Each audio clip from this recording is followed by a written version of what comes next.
Welcome to Healing and Growing with me, your host, Peter Gold, PhD. Join me and renowned teachers, healers, and practitioners as we explore the realms of healing and growth. If you're seeking a better way in life or just curious about new ways to expand and enrich your life, you have come to the right place. Welcome to Healing and Growing with Peter Gold, PhD.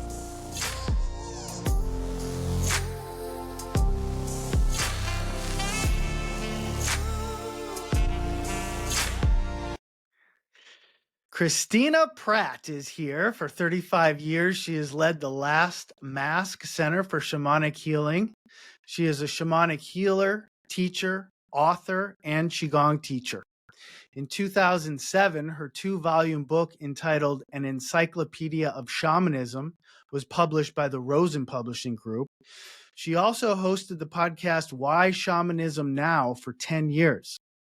A frequent and honored speaker for the American Holistic Medical Association, she has also taught at the Omega Institute, Rose Center, Hollyhock, and other highly regarded centers of education. Her shamanic work is a synthesis of her studies with Ecuadorian, Tibetan, Tamang, African shamans, and along with studying at the Foundation for Shamanic Studies, the Center for Intuitive Energy Processing, as well as her own personal shamanic experiences. I am very pleased to have my dear friend and fellow Qigong teacher here for a conversation. Welcome. Hi, Peter. Thank you. I'm honored to be here. So to give our listeners a little background about and context, we first met when I was commuting to Portland, Oregon from Denver, Colorado in 2005 to study Qigong with our since past teacher, Daniel Villasenor. And you were gracious enough to let me stay in your spare bedroom for several weeks. And every morning I would come out to be greeted by the smell of Palo Santo and a glowing altar of candles. And that was before your book was published. And I remember seeing it printed out, sitting up on the top shelf of the closet in the room that I was staying in. And I just have very sweet memories of those days, my first residency in Portland, Oregon. Yeah. Back in the day. Back in the day, back in 2005.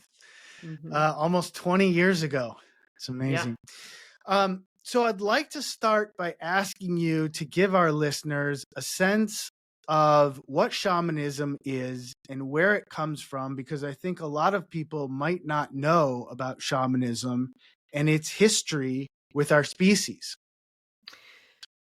Well, and its current history with our species, which is somewhat problematic. So the word shaman comes out of Siberia, and it's the language of a particular people who in many ways shape what is formally considered shamanic practice. And that means there is a practitioner who uses a culturally sanctioned altered state to connect with the invisible world, to connect with the life force energies of people or the land or, geographical figures of the land, to take action there with the life force manifestation of these different energies, to take action there that creates a desired change here in the physical world.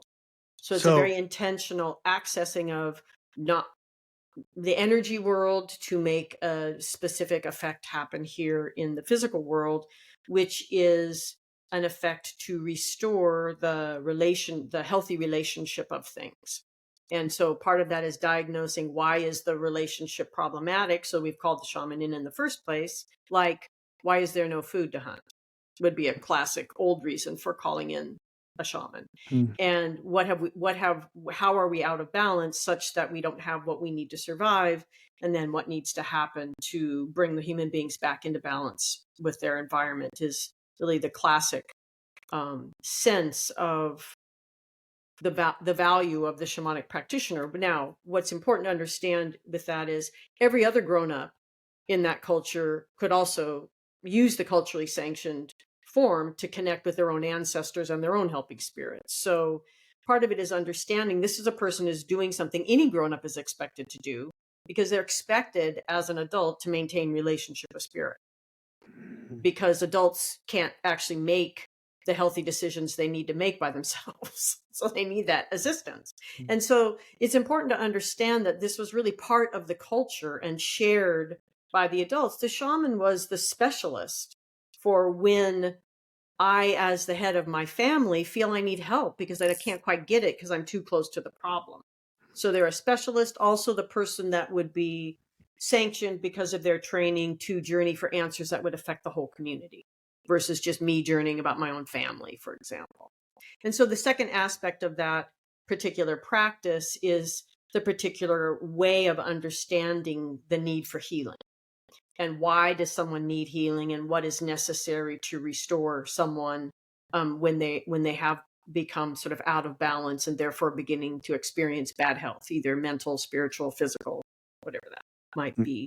So that's the origin of it. Now, many peoples around the world did different versions of a culturally sanctioned way of entering into an altered state to connect with repeatable, helping spirits they're in relationship with to affect change in their community. I mean, that's a thing humans have done since the beginning. It's really considered the oldest healing form. And then fast forward to now, right?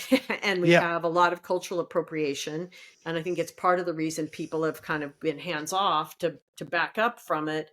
The problem with that is we actually need this healing very badly right now. So we have to navigate more consciously than maybe 35 to 40 years ago when I started. This is how I would sort of sum that up. Yeah. So, and this question may be the result of the particular time and culture that we're living in. But what do you say to people that don't believe in spirits, that don't believe in the quote unquote energy realms? Mm-hmm. Well, if the person is sitting across from me as a client, what I tell them is it doesn't really matter what they believe in. It really only matters what I'm believing in, because I'm the one who's doing the work. So I don't really care what they think. And it's okay. They don't have to believe. They just have to be willing to experience the healing and follow the instructions after. And if they're willing to follow the instructions after and integrate what we've done, they'll most likely change. They don't actually have to buy the whole thing. They just need to be willing to follow through. It's like you get the information for them from the unseen realms and tell them what the unseen realms say would help them in their very tangible lives. Right. And my practice started in Manhattan, and I worked with a lot of people that didn't have any interest in shamanism or whatever, but they were dealing with a problem, an aspect of a problem that they couldn't get past. And they for whatever reason, found their way to me, usually as a last ditch effort to try to resolve something they tried many other ways to resolve. And that's what I said to them. It's like, I need to believe it because I'm the one who's doing it. But it's an energetic intervention. It's not like therapy where you have to learn sort of the language of that therapist's system and learn to work with that. That's therapeutic.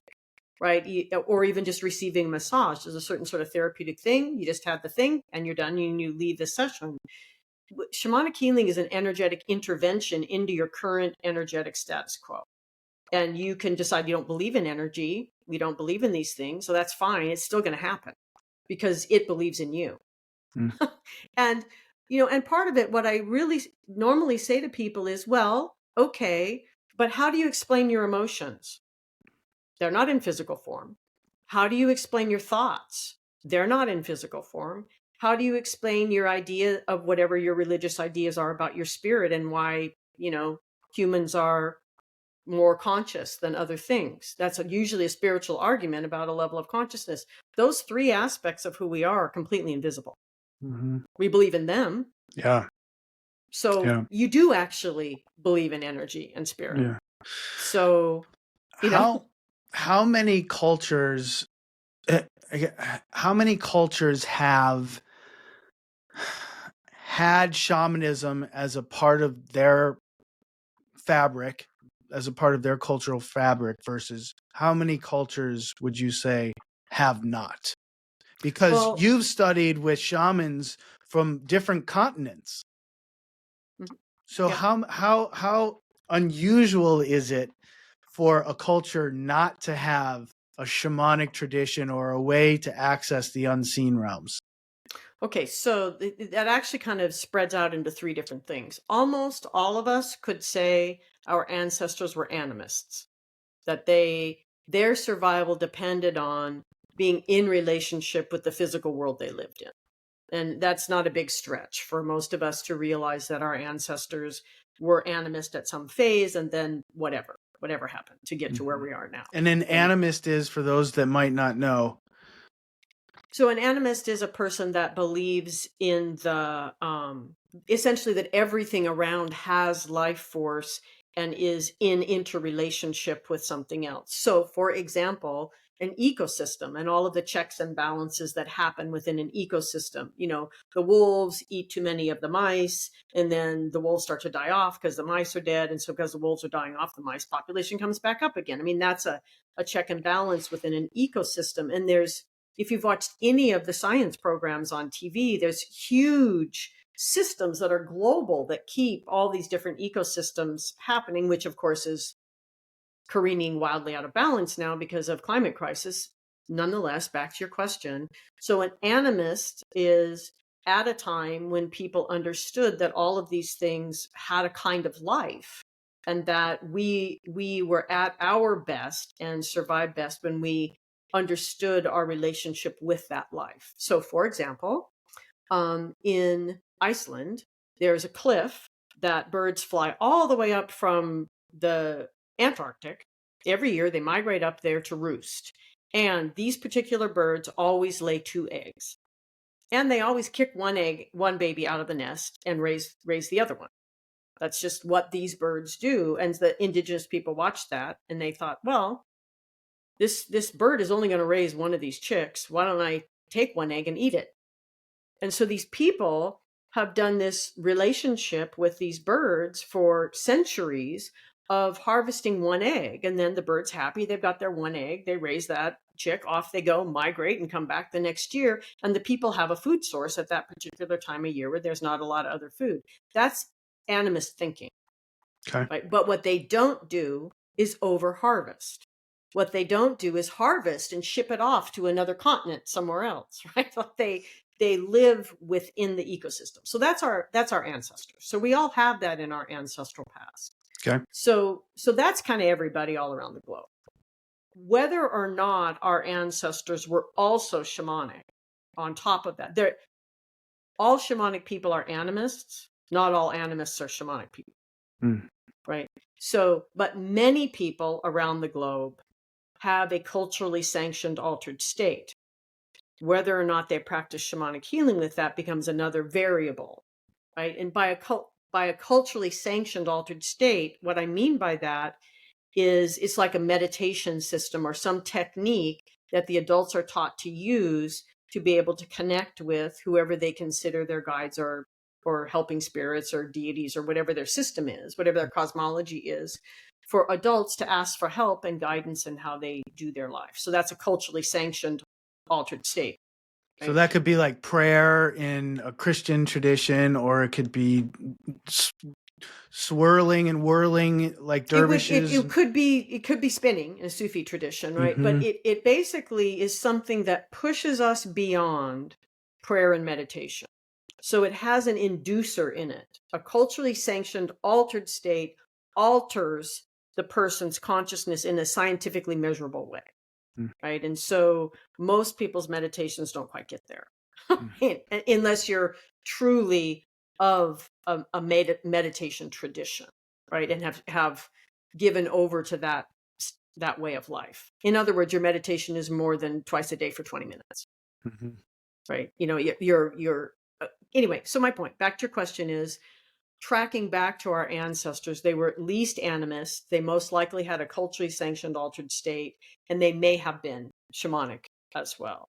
What's interesting about a culturally sanctioned altered state, and why I was pointing out that it's actually scientifically measurable, is there's a statistic that I found when I was researching the encyclopedia about this woman whose name I'm forgetting right now. I can picture the book on my shelf, but her research was that 97% of the cultures on the planet had a culturally sanctioned altered state. So only 3% did it. This culture here in the United States is part of that 3%. And we express far more mental illness because the culturally sanctioned altered state is what people are engaging in to maintain their mental, emotional health and well-being. So it's like they have to get into an altered state, or they got into an altered state so that they could come back to their quote unquote normal state in a higher level of health. Yes, and it also means they actually have education and understanding about the helping spirits that are trying to assist us, and they know who to listen to and who not to, versus having any disembodied voices we are talking to diagnosed as mental illness. So that's the other thing, is if you have a culturally sanctioned altered state, you have protocol, you have techniques, you have guidance in learning who do I reach out to for true guidance? Where's truth, right? And what's noise? Right? And is that noise just generated out of my own brain? Is it being generated out of the environment? Is it the family dysfunction? And that ability to discern, where is this pressure in my mind about how to perceive reality coming from? And so when we lose the practice of a culturally sanctioned altered state, we lose the discipline and the training around what do I pay attention to in life and what do I ignore. So there's that piece as well. Went a little far afield from your question. No, it's great. It's great. But I think it's recognizing that cultures that don't have a culturally sanctioned altered state and learn to communicate with clarity and guidance from people who are already doing a good job with the invisible world experience a much higher degree of mental illness. And some of it that's diagnosed is mental illness. Some of it is just your spirit trying to help you. Because you need help, because you're gnashing and feeling alone and feeling disconnected and all the things we feel. Your helping spirits are trying to respond, and you're diagnosing that as some sort of mental illness instead of recognizing, no, it's actually your help coming to you. So that's a really tricky place in our contemporary lives, because there's not a culturally sanctioned altered state and practitioners to help interface with the unseen realms. Right. And we live in a culture that says there's only waking, sleeping, and dreaming, and every other altered state is a problem. That's pretty ignorant. So educate us. Like what would be a healthier, more educated relationship or understanding of altered states? Well, what I was going to say, actually, I thought you were going to kind of going a little bit different direction, was I was recently trying to explain to a family that is dealing with an adult who is off the rails, right? Told them recently that their son is now the head of Facebook, which is not true, obviously, right? But the problem for this person is they are having hallucinations, which I would define as things going on in your own brain that you're inappropriately interpreting as something else other than just your own bad ideas. Okay. As a reality. Yeah, as a reality, right? So that's a hallucination, and that's a problem, right? But the other thing that was going on is this person's own ancestral helping spirits, their good, true, and beautiful ancestors were rushing in to try to help, but they're being misinterpreted as some other energy. But in addition to that, there's the unresolved ancestors we all have to deal with that have really bad ideas, the same old ideas that are keeping us churning in the same problems, like racism or, Nazis. Like these are old ideas. They don't seem to go away. How come? Because the dead are holding on to them. And so there's unreconciled dead. And this seems like a random thing to say, but actually right now, almost every healing discipline is dealing with generational ancestral trauma or some sort of way that things are being handed down that are affecting our health and well-being negatively. So Mm. it's not just a shamanic thing at all. It's coming in from many epigenetics and genetics itself and therapy. A whole bunch of different people are trying to look at how to manage this energy of these unresolved ancestors. But back Mm-hmm. to the point. So with this person, there were her own hallucinations. There were her well ancestors trying to help her, unwell ancestors influencing her, spirits of the land in the environment that she was in trying to help, but being misinterpreted as other energies, and then energies in the human environment. So energies like you and I are creating in our own unresolved energies that are sort of polluting the space that we're all, the collective space that we're all sharing. She's interpreting all of these as people she's talking to. Mm. So she's Right. more in touch with these energies, these Right. spirits. But not knowing how to correctly interpret them. Who do I Mm. listen to? Who do I not do? How do I listen to them? Because one of the things about altered states is they require that we develop other ways of knowing. So, like, we're talking in English together, basically thinking we're understanding each other. That's a very mental way of understanding things. It's Mm-hmm. fine. There's nothing wrong with it. But it doesn't necessarily help us interpret our dreams. Mm-hmm. Our dreams are symbolic language. Yeah. And most of our altered states are a symbolic language as well. And so part of what learning to interpret our altered states would be is also really learning to interpret accurately our symbolic language. And within that becomes another challenge within that is how do we track truth, which is a huge issue in the United States right now. Right? There's people making a living intentionally telling lies on a podcast, right?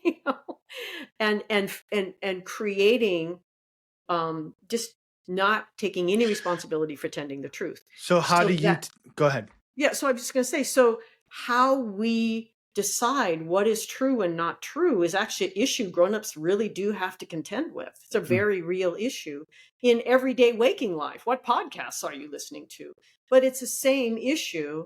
What else are we listening to? How are we learning about, one, engaging these other energies and interpreting what we should be listening to and what we shouldn't. And this is why having a culturally sanctioned altered state, you're learning, you're observing as a child your parents using, you're growing up into it, you're being trained, you're being cultivated in a way that you can use it responsibly, is missing in our culture, unfortunately. Yeah. So that, I guess the question is, how, from a shamanic perspective, is truth arrived at? It's collective. Is part of the interesting thing about it. And the problem that I face as a contemporary practitioner in the United States is our collective is unhealthy. So I can't really reach out to the collective to help. And so one of the things that I was taught early on in my life, long before this happened, I mean, I was 20 something, is the cultivation within one's own energy body of a strong relationship with truth that extends beyond my own mind or my heart or my belly. So in other words, my gut instinct, right? Everybody has a gut instinct, or maybe they have a stronger sense of intuition that is maybe something more heart-centered, more feeling-centered. Other people have clarity that just kind of comes in their mind, a sense of sudden insight and clarity. These are all ways that we all recognize the truth in the moment. But what I was taught was really looking for all three of those ways of knowing lining up. When they all say yes, then you're probably looking, working with something that is true or close to true. And when they don't, you need to be careful going forward. You need to work with that information. I call it my hypothesis zone. Like I just keep things in this zone of information where I might work with it for a while to understand what it really is. I don't reject it, right? But I also don't necessarily take it in as the truth until I've worked with it for a while. And granted, I didn't learn that in shamanism. I learned that in chemistry, in science. I mean, my degree in college is chemistry. So, that scientific inquiry involves having a big hypothesis space. And so I had that already from science, and I just brought it into the shamanism, which has helped me with that whole taking in information, but then needing to understand it and working with the truth. So the second thing is, once you as an individual work on that within yourself and get a sense of true, not true, then the next piece of that is, okay, is it personally true for me in this moment? Like small t truth? Or is it a larger truth? Right. And so I'm going gesturing like this because in my cosmology, it's sort of the truth is also has to connect with the highest power of the universe and the center of the earth. So it's true on earth here, made manifest, but also true as a radiant energy from above, essentially. However you want to talk about whatever the highest power of the universe is. I don't really care what you call it, as long as you connect with it. That's sort of my perspective. But that my personal truth needs to be aligned with a truth that's bigger than I am, because we are each here in service of something larger than we are. And we're not just here for ourselves.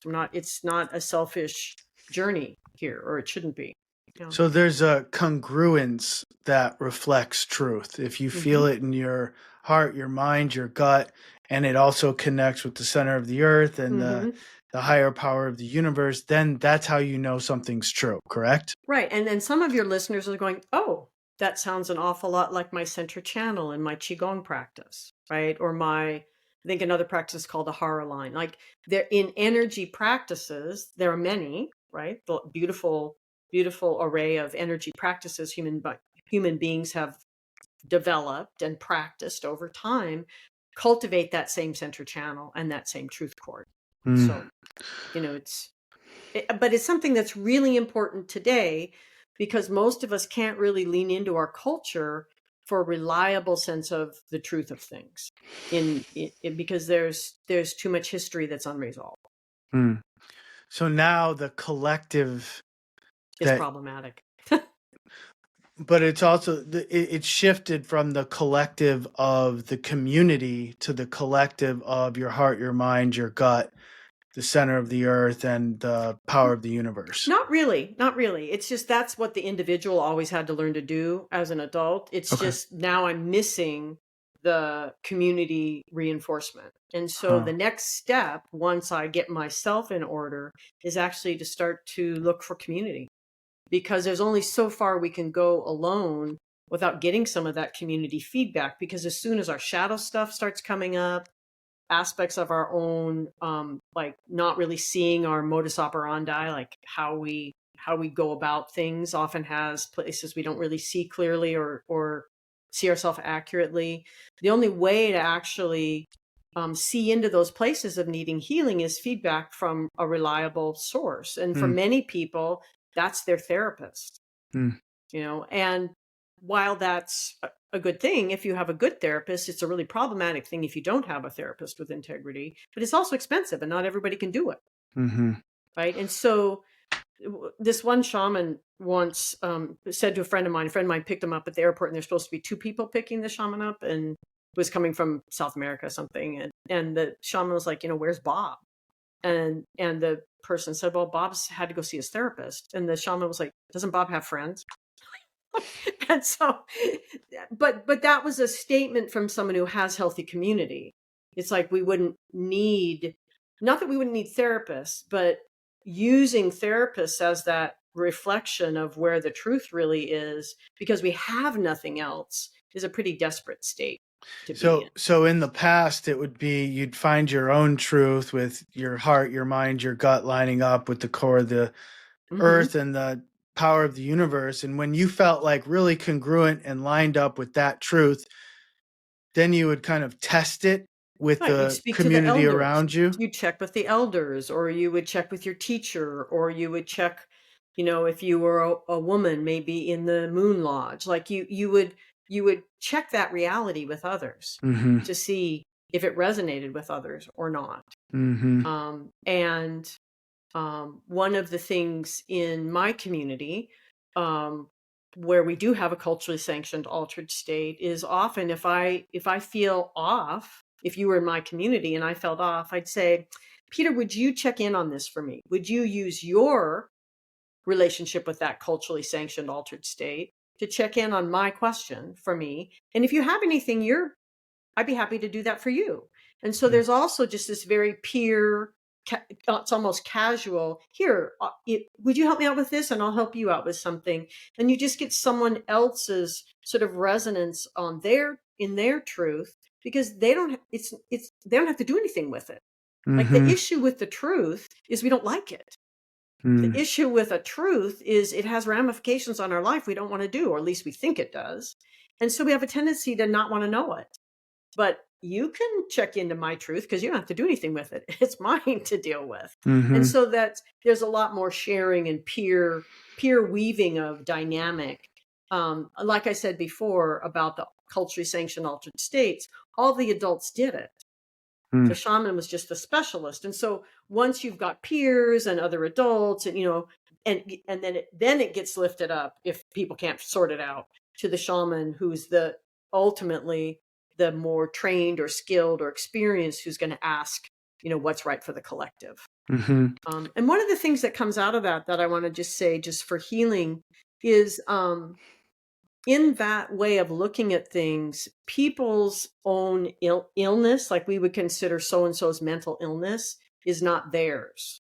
That it's the community's. They're just like the canary in the mine shaft. They're the person that it's moving through, so the community can notice it, but it's a community illness. And then it gets resolved through a community ritual, not that person taking it on as their diagnosis and their illness and then trying to work on it one-on-one with someone. Instead, it's recognized as something the community is creating, and that person is suffering for the community, essentially. So it's a very, very different way. I mean, I'm not saying right or wrong. I'm just saying it's a very different way of understanding why we become ill and out of balance, and how we as the people respond to that. If we have individuals who have a certain responsibility and access to spirit help, and a community that has the same, we're all speaking the same language, then there's a way of looking at health and well-being and maintaining health and well-being very different than, the first 20 years of my life in the United States. Yeah, I was going to ask, what has it been like for you growing up in the United States? How much of that community have you had and have you not had? And what has that been like for you as a shaman? Well, what's been interesting now that I have, I'm 64. So reflecting back, I can see that I had more community in my early life than I thought, because I also grew up in a small town in Oregon. So from a small town perspective, it felt fairly traumatic. Being female and being told my entire life, you can't do that, you're a girl. It's like, but I just did it. It was very confusing, because they usually were telling me I couldn't do it after I'd already done it. So it's do the shaman do what? No, life, just life. Uh-huh. Just constant sexism around the life that I was trying to have. Uh-huh. And this expectation that I should stay in that small town, I should just get married, have children, take care of the house, and not actually want to go to college and do other things. And so, because I didn't know anything about shamanism at that time. And so when I look back at that time, though, I had the dysfunction of the small town community, right? But I had the function of my first about 7 years growing up in a very small Unitarian church. So that was a community. They went camping together in the summer. I have a lot of memories. My mom happened to lead the youth group, and when I was very young, and just seeing these older kids that I wanted to grow up to be like. I mean, there were a lot of elements of healthy community in that, and then also elements of unhealthy community. So, I had some of both when I was younger. But that doesn't really mean that I really understood what the helping spirits were telling me when I asked, how do I keep these teachings I'm teaching in the world in a good way? This is not sustainable, what I'm doing. And they said, well, you need community. And I didn't understand what that meant. And it's been a very long journey working with spirit and other people to to understand what were these helping spirits meaning when they said community. It has a very specific structure, very specific roles, very specific way of being a healthy community. It's not just we're a bunch of people that took a bunch of retreats together and we like to get together and practice, like we're basically gathering around a common interest or a common experience. There's nothing wrong with that, but that's not a community. Mm. Right? What's a community then? Well, to put it in regular context, so I sit in my front room and I think about I got to go run errands. I don't go to the police station to get groceries. Right? I go to the hospital if I need health care. I go over here to the shop to get hardware things. So my community and the pieces that connect the community are all defined there. Like those of you that are better shoppers than I am, you even know even better where you go for different things that need to happen in your community. Mm-hmm. And so we do community all the time in a certain sense. And so there has to be an aspect in community that attends to the functions of life. And this is part of the problem with a lot of spiritual communities is they're about sharing this common interest or a common set of teachings, but there's not a lot of practical moving the teachings down into how we actually take care of the functions of everyday life in a different way. In other words, I parent differently because of these teachings. I'm in partnership with my partner differently because I'm manifesting these teachings through my partnership. I choose different food. Like I'm making different quality choices because the teachings are expressed through the community, and the community then supports me in trying to live those teachings because I'm not necessarily supported by the larger community in doing that. So community has to be functional is my point in that. And in community, everybody's an equal part of community. Where do you see that happening today in the world? I don't as much as I would like to be honest. But I also don't feel that my work with my community are the only people doing a good job with community. So, for example, there's a movement, as far as I know, it's mostly back east in the North America, of BIPOC farmers. So Black and people of color owning land or endeavoring to own land, to have farms often that are cooperatives, and working as community to sort of feed the people. And so there's a lot of community base in that, for example. I think often some of the best examples of community are happening in people that are gathering around growing food. Because there's a way that growing food, the beans are ripe when they're ripe. Y'all have to go pick them or you don't get beans. Like there's a way that the natural world has its own timing, its own rhythm, its own seasons, and it tends to bring us together around something tangible, beans, right? That have their own timing that we have to respond to. And it teaches us to work together towards something that if we do a good job with it and it's really abundant, it not only benefits us as the collective, but we have more to give to others. And so where I see communities, I think sometimes being the healthiest is where they have that tangible thing they're doing together. I think there can be healthy communities around other forms of activism and change. But at the same time, there can also be a divisiveness that comes in activism. And I think if we're cultivating a divisiveness, there's a problem in how we're understanding community, because ultimately my understanding of community needs to be able to keep, sort of expanding out and including more in that community. It can't just be saying community is only for these people who look this way and do these things. That's problematic. That's more cult, not community. Yeah. So the expansion outward and the inclusion, perhaps, of more people is indicative of a healthy community. If you are enjoying this podcast, please take a few seconds to follow, like, and share it on Spotify and/or Apple Podcasts. It would mean the world to me, but more importantly, it will help other people interested in healing and growing find additional resources for themselves and others.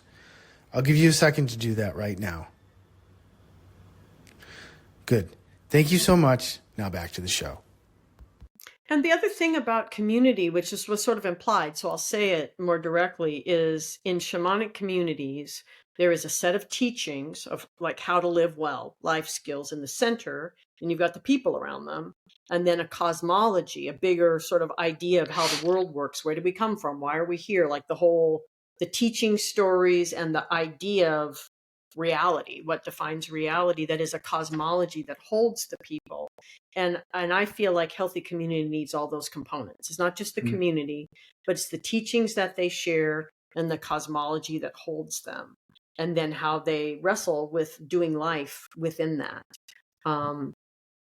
I think those two things are important. It's not just teachings or cosmology, it's both, and their actual direct application in life to make life better for you and other people and other living things, not just people, but all life, needs to benefit from what we're doing.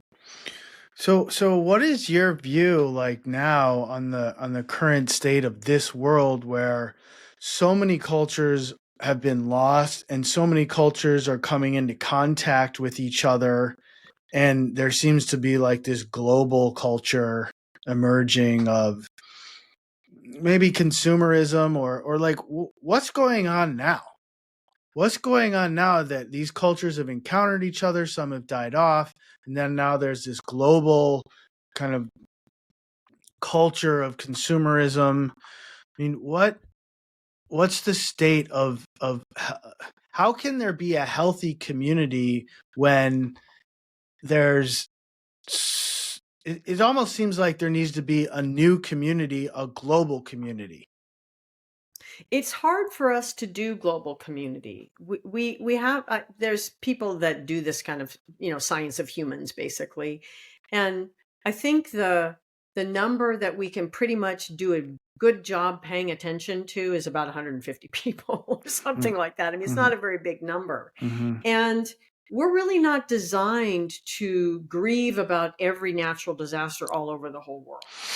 Like that whole idea of being aware of everything going on globally, the highs and the lows, like it's really kind of too much for us.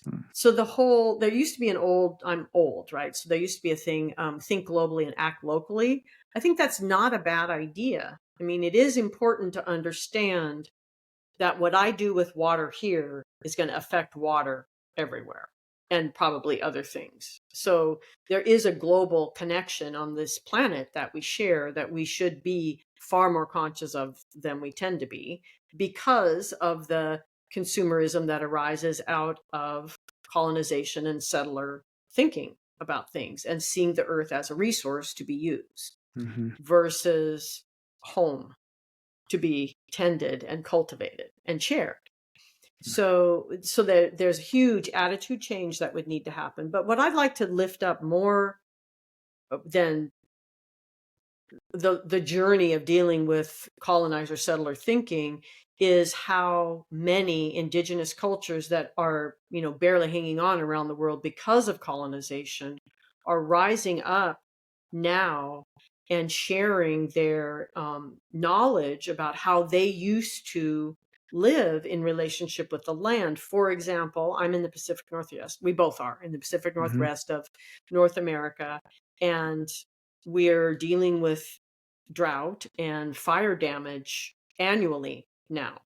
And yet the indigenous peoples all up and down the whole coast of North America, in what would be Canada and now the United States and Mexico, they all have practices for tending the forests around fire. They all have fire practices, which we don't do.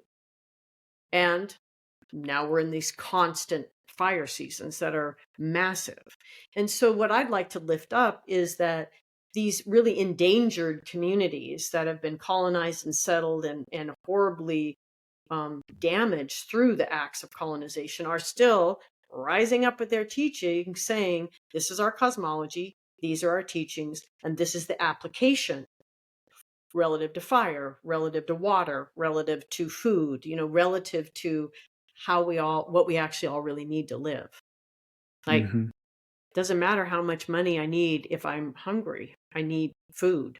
Can't Mm-hmm. eat the money, right? So this understanding of what are we going to do as a species on this planet, and it affects our health and well-being to feel out of control, essentially out of that right relationship with earth, air, water, like what we need to survive. It makes us nervous and anxious, Mm. and that drives our sympathetic nervous system, and that help moves us out of a place where we're able to actually deal well with our own healing needs from our own issues from our family of origin. Like it's all it all keeps cycling around until we choose to stop it and fix something and then build. Like for me, I'm just saying the truth court, for example, we talked about that, and then to build out from there. And honestly, to get to community, we need new skills.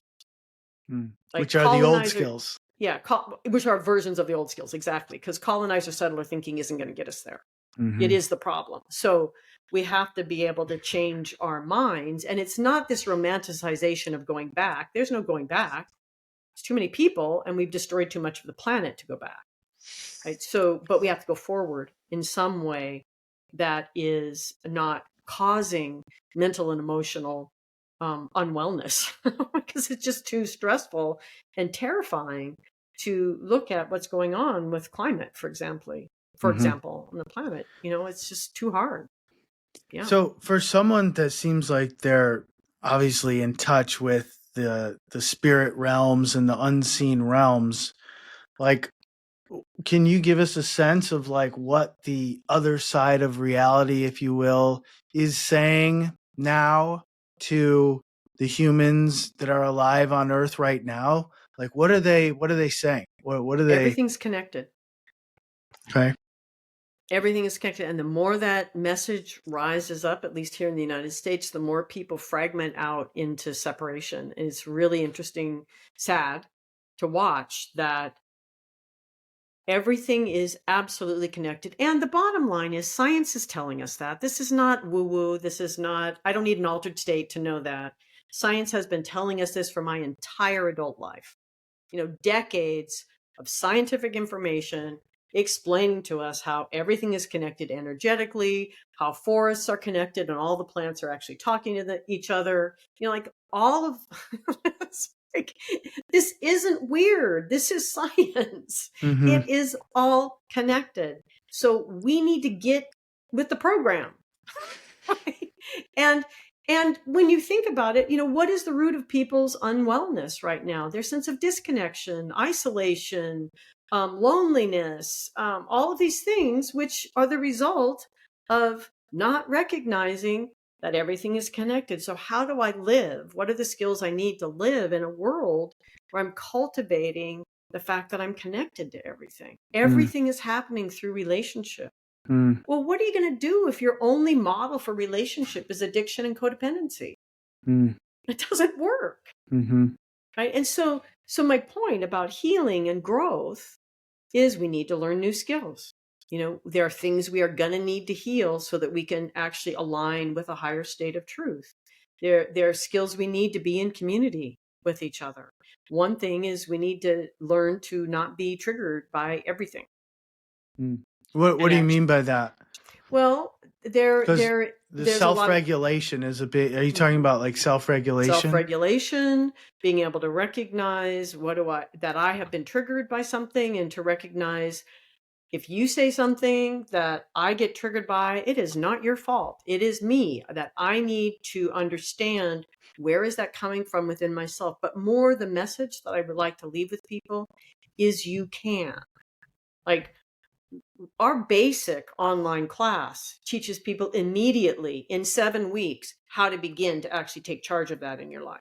Like, think of the relief that you would have if you could just notice, oh, wow, I just got triggered. I either amped up or I shut down.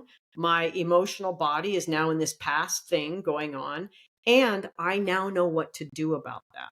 Not only is it the self-regulating, but the next steps. to actually get to a place where the next time I'm in that same situation, I'm not going to get triggered in the same way. Mm-hmm. And once that happens, we start feeling not so out of control, not so unable to relate to other people. And it's become safer to be around other people because we're not so challenged all the time. So a lot of the, alienation and disconnection, and I just can't deal with people. People are assholes. It's just that whole thing that people are in is recognizing, no, I can learn the skills to do this. Not only self-regulation, but then what comes next, and then build out from there. Like I said, these are all just skills that we need to learn. We start with something and then we just build out from that. Some people can start with Qigong, right? And then build out from there. But ultimately, we need more of a skill set than most people understand. Which is what I would say right now. Having been at this for decades, I would say that we need to get on it, right? Because you need to learn skills and practice them to be able to move into this healthy way of being and for things to really change. Mm-hmm. And so we actually need to accept that now and move in that direction. And I'm not saying I have the only skills. I do have some. I mean, I have online classes now that are easy to access and affordable, and a lot of practice community involved in it. Other people do too. But do something. Mm-hmm. Like something. Start somewhere and take it seriously and devote to it. Let it take you as far as it takes you, and then find the next step.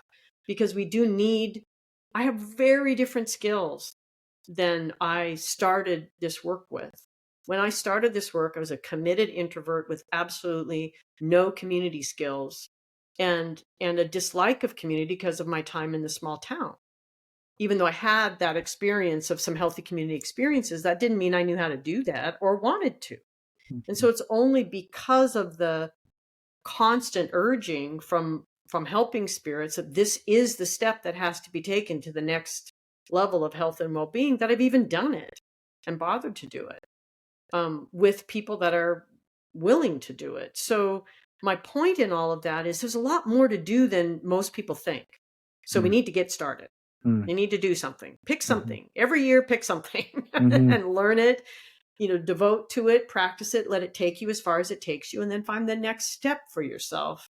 And recognize it's not just our healing that needs to happen, but it is our growth as well. We need to learn skills to be in the world in a different way. Perfect. And when you do that, you'll calm down. Like all of that anxiety and depression, a lot of that just starts to go away because it's like, oh, I am capable. I have skills. I know what to do in this situation. I'm not lost in this contemporary world with all of its distraction and frustration and dissatisfaction and scary climate crisis coming. Healing and growing. Sounds Healing like, and growing. yeah. Maybe there should be a podcast. Yeah.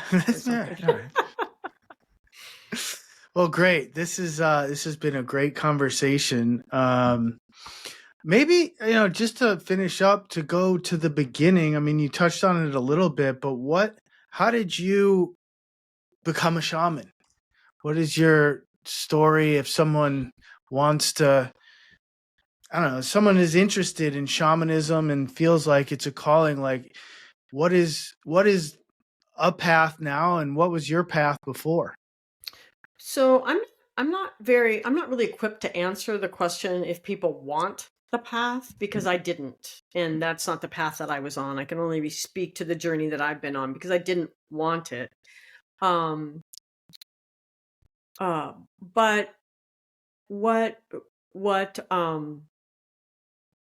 really brought me to the path was this one thing I actually meant to say earlier is in shamanic healing forms, the main form that really comes to us from shamanic healing is soul retrieval. It's a way of dealing with soul loss. And soul loss occurs when we experience trauma or abuse and we fragment.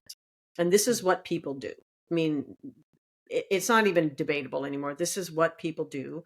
Now it's often called PTSD or CPTSD.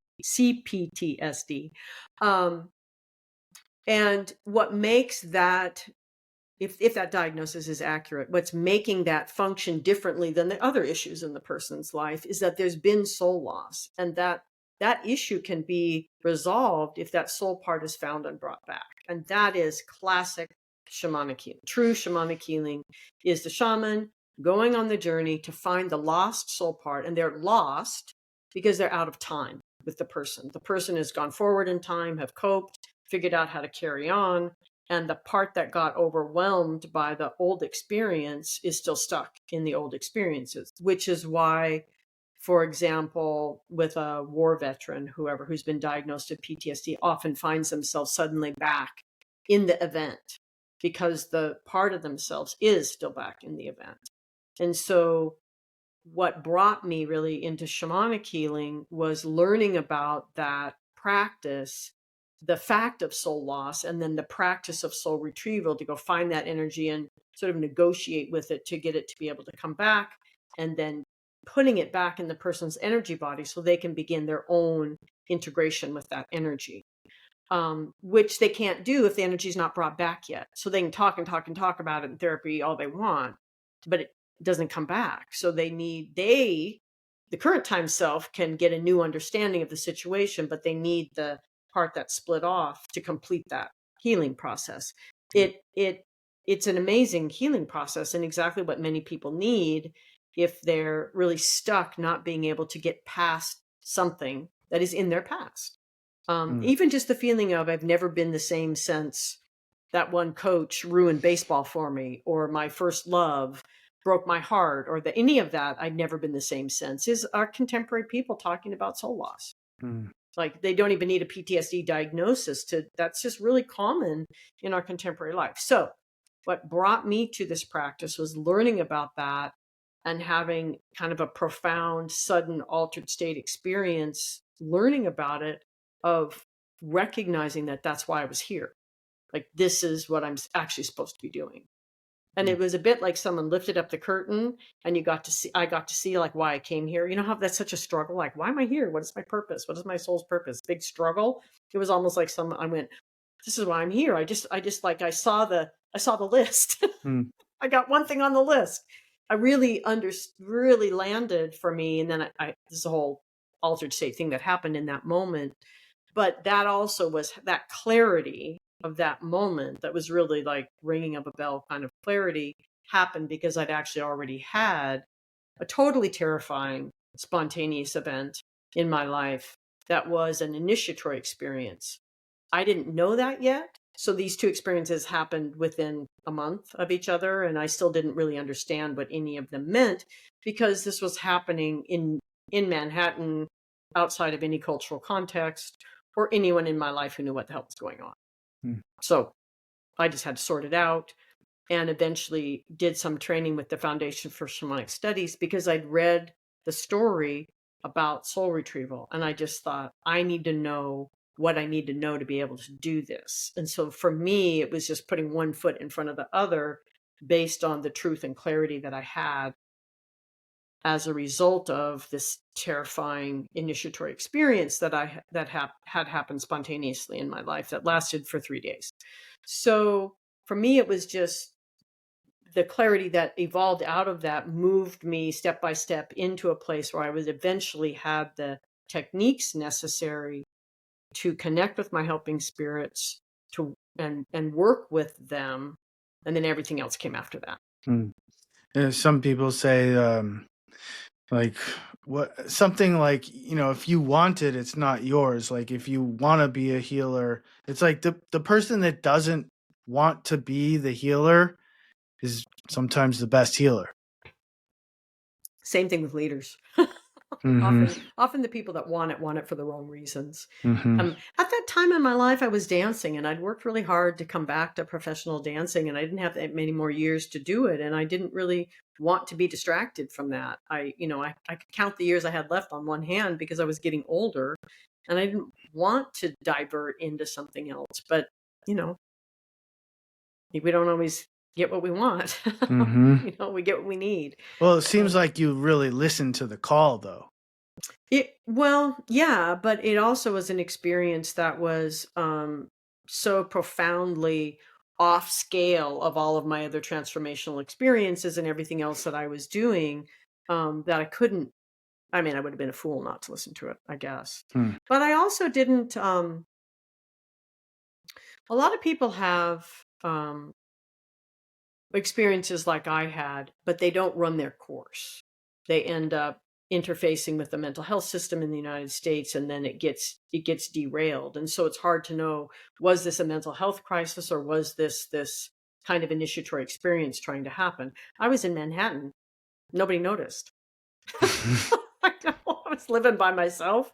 I was away from my family. Nobody really noticed. I just did my thing and moved through that for various reasons. But took a long time though to understand it in context, because Mhm. like I said, I didn't have elders, I didn't have teachers, I didn't have anyone to help me understand. What I did know is I had been fundamentally changed. Mm. And that nothing has been the same since. So I knew that. And I did know intuitively this was probably the most significant experience that will ever happen to me in my whole life. And that has remained true. And then there was a lot of really profound clarity of very radical steps to take, total like magical leaps into this and then this and then this that came after. And I would be lying to say that clarity still exists now, 40 years later. I wish it did.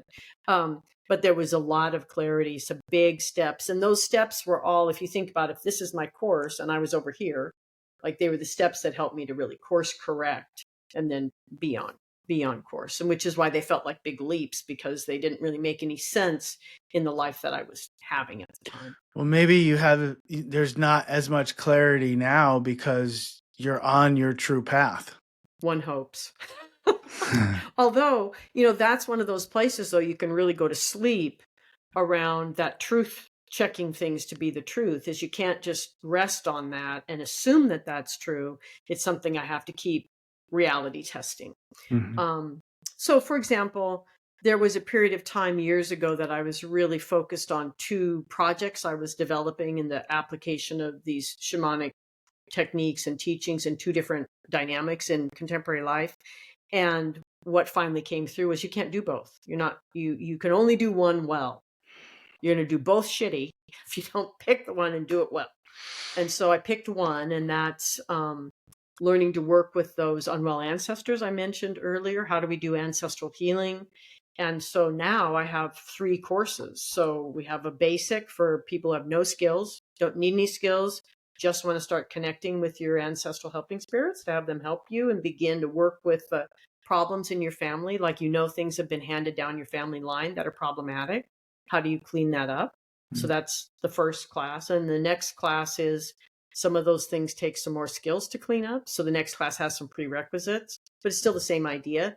How do we get at these really intractable, persistent patterns that aren't changing culturally, right? And deal with them in our own family lines. And that's really important, especially for people that are struggling with things in the family like alcoholism or addiction. Some families have this pattern of suicides, for example, in the family. Sometimes it's incest. I don't mean to be triggering anyone with all of that, but there's some funky stuff we know is in our family, and it's hard because we feel powerless, and we see it getting handed down to the next generations. And so if that's something you want to go, nope, buck stops here, I'm stopping this. That's what these courses are really designed for, is a person who's like, I don't want to feel powerless about this. I was hurt by this in my family. I don't want to hand it down to my kids or my nieces and nephews or whatever, right? And then the third arc of that series of online classes is using those skills we've developed to then choose a systemic issue that is no longer belonging to you or me, but we're sharing it, and to get into that pattern and use these skills to unravel that cultural problem. So it's a really wonderful course and development for people that want to gain those skills and deal with those issues. But I wouldn't have done it if I hadn't had that course correction that said, no, these both aren't on your path. What was the about them other? both. What was the other course? The other was bringing shamanic skills into prisons. And teaching particularly the peer and the self-healing piece of it, so that people could come out of their time empowered and feeling able to do life differently, have different life skills, and to hopefully decrease the amount of recidivism that happens in our system, because our system is so unjust and so problematic. And now I express that same desire to help by donating to those organizations that bring the dogs into the prison systems and have the prisoners learn how to train the dogs to assist in as assist dogs or support dogs and things like that. So it's this whole system that's good for everybody, basically. And so, like, the desire is still there. It's just another way to express it that doesn't involve me, being so involved in it. Yeah. Well, those courses sound great. If someone wants to learn more about them, where can they go to learn more? Right. So Last Mask Center is a woefully out of date website, but on my website, you can connect with, we have a whole curriculum of 9 different online classes at this time. So lots of different things that people can do. They're there at Last, L-A-S-T, Mask, M-A-S-K, Center, C-E-N-T-E-R, not, it's American English, not English, .org.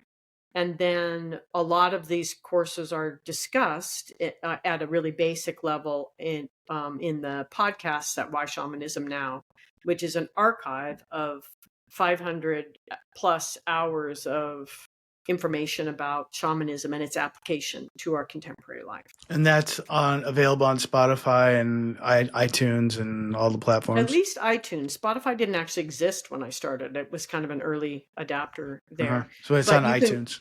You can go to whyshamanismnow.com, just the name of the show, and they're all accessible there as well. Okay. They aren't all on iTunes because you only get to do 300 shows on iTunes, and there's 500 plus shows. So, okay. The big free archive. Okay, great. Well, thank you so much for sharing your wealth of knowledge and experience with the listeners. I really appreciate your time. It's great to see you again, and I hope to see you in person again sometime soon. Yeah, thank you, Peter, and thanks for this opportunity. My pleasure. She's Christina Pratt. I'm Peter Gold. We'll catch you in the next episode. Thanks for tuning in.